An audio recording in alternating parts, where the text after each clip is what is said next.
Cédric Villani, 50 ans, mathématicien, membre de l'Académie des sciences, ancien député, président de la Fondation de l'écologie politique. Je suis ici en voisin puisque je suis professeur à l'université Claude Bernard Lyon 1 et que le gros de ma carrière universitaire a été fait à Lyon. Et ensuite, j'ai eu l'occasion à bien des reprises d'interagir avec les collègues enseignants-chercheurs de Grenoble. Certains d'entre eux étaient dans la salle aujourd'hui, comme mes collègues Besson et Pajot.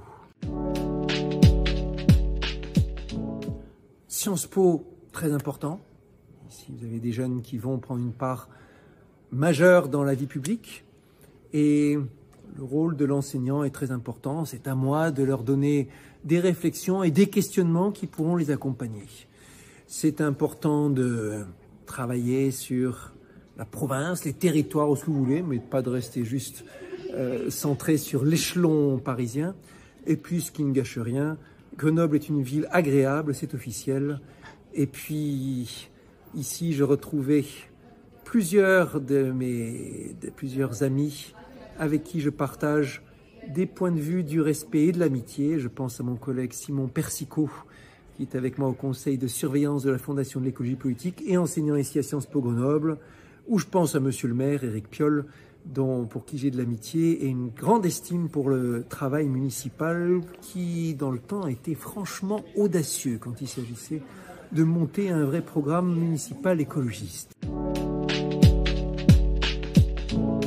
Ce que j'ai dit bien, et sur le son important, c'est aujourd'hui, dans le contexte actuel, la transition numérique est une ennemie de la transition écologique. 3 leviers, vous me demandez? Eh bien, un levier, quand vous êtes dans une instance de décision qui attribue des budgets, vérifiez que dans le budget que vous attribuez, il y a au moins autant d'argent qui part à la transition écologique qu'à la transition numérique. Autant d'argent en renversement, en investissement d'infrastructures écologiques que sur le côté numérique. Un deuxième levier, si vous êtes, quelle que soit votre fonction, demandez-vous en quoi les outils numériques, que ce soit en savoir-faire, en outils de, je sais pas, intelligence artificielle, de simulation ou autre, peut vous aider à porter vos combats écologistes avec plus d'efficacité. Et puis un troisième levier, pour mettre le numérique au service de l'écologie, questionnez l'empreinte numérique de votre institution et demandez, okay, dans votre laboratoire, dans votre entreprise, okay, quel est le bilan carbone, matière, énergétique de notre numérique? Et est-ce qu'on peut travailler à le rendre plus efficace, plus sobre, à avoir moins d'impact là-dedans? Et ainsi de suite. Vous aurez ainsi, dans tant de situations, la possibilité de mettre le numérique au service de votre projet. Un moratoire, dire, puisque le numérique aujourd'hui, dans le rapport de force actuel de la société, agit en ennemi de la transition écologique, dire pour les forces pro-transition, pro-écologique, dire on arrête le numérique, serait absurde. Ce serait comme dire on va laisser à nos ennemis la possibilité d'utiliser ces outils très puissants, et nous, on ne les utilisera pas. C'est absurde.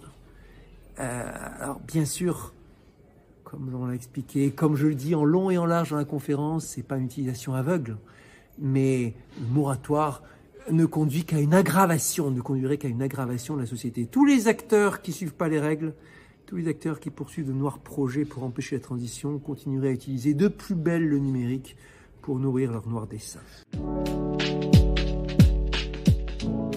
Par l'exemple, par le témoignage, par la possibilité, et d'abord je vais vous dire, en tout cas ma conviction, maintes fois répétée, certitude absolue, si vous aimez l'environnement, la nature, l'écologie, le vivant, vraiment si vous aimez ça, et si vous êtes lucide sur le terrible situation actuelle,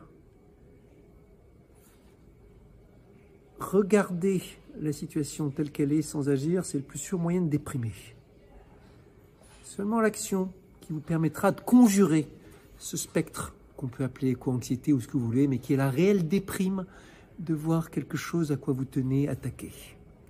Si le simple fait d'agir vous fait vous sentir mieux, c'est pas nouveau, on trouve déjà ça dans Blaise Pascal, mais ça en reste toujours vrai.